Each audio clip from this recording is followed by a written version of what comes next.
There's a lot of potential firsts in the race to succeed Justin Trudeau as Liberal leader. Potential candidate Jaime Battiste, for one, is aiming to become Canada's first Indigenous Prime Minister.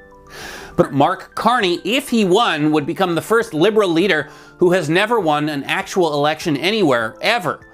And then when he's sworn in as Prime Minister, he'd become the first Canadian head of government to have never contested a single democratic election. Carney is not a member of the Canadian House of Commons, although, contrary to popular belief, this wouldn't bar him from becoming Prime Minister. We've actually had two Prime Ministers who weren't MPs. John Abbott and Mackenzie Bowell were senators. But they were both established politicians and had been elected as MPs before their appointment to the Senate. Carney has been a banker and finance guy this whole time. He's never run for so much as a city council seat. So if he becomes Prime Minister, Carney would enter an extremely rare club of people who have headed democratic nations without any election wins in their CV.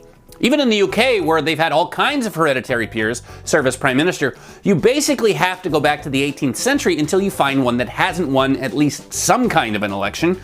There's no comparison in the United States. George Washington got into the presidency by acclamation, but he had won elections before.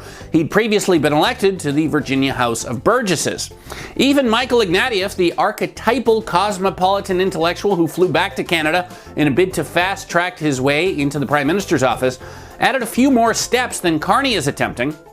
He came back to Canada, got elected as an MP, and then started trying to become head of the Liberal Party.